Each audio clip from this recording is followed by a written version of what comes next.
राध्या के लिए प्रथम ने आखिर ऐसा क्या किया जिसे दादी बिल्कुल भी नहीं चाहती थीं?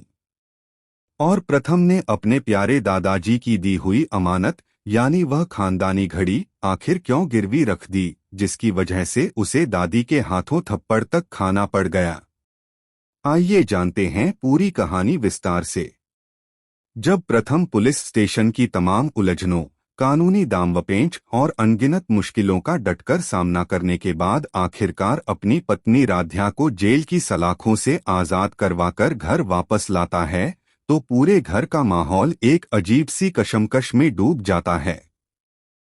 एक तरफ परिवार के कुछ सदस्यों की आंखों में राध्या को सुरक्षित देखकर राहत के आंसू होते हैं, तो दूसरी तरफ घर की मुखिया यानी दादी गुस्से से आग बबूला हो जाती हैं। दादी के मन में यह बात पत्थर की लकीर बन चुकी है कि राध्या एक मुजरिम है, जिसने किसी की जान लेने जैसी खौफनाक साजिश रची है। वहीं राध्या की आंखों से आंसू रुकने का नाम नहीं लेते।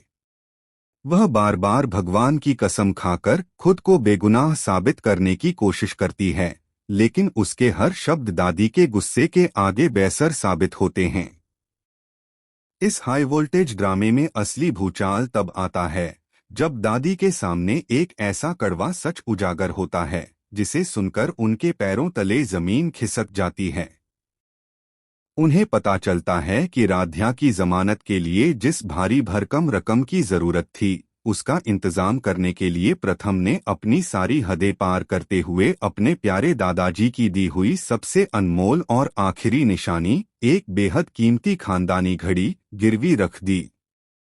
यह सच सुनते ही दादी के सब्र का बांध पूरी तरह टूट जाता है।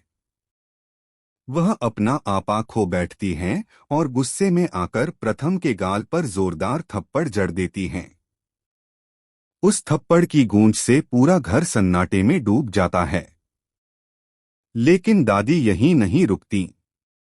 वह राध्या को भी खूब खरी खोटी सुनाती हैं और घर की सारी बर्बादी की जड़ उसी को ठहराती हैं। इन सब के बावजूद अपनों की नफरत और दादी के रौद्र रूप के सामने प्रथम एक मजबूत चट्टान और सच्ची ढाल बनकर अपनी पत्नी के साथ खड़ा हो जाता है।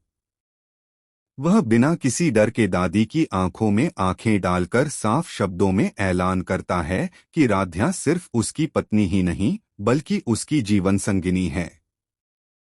दुनिया चाहे कुछ भी कहे, उसे अपनी राध्या की बेगुनाही और सच्चाई पर खुद से भी कहीं ज्यादा अटूट भरोसा है।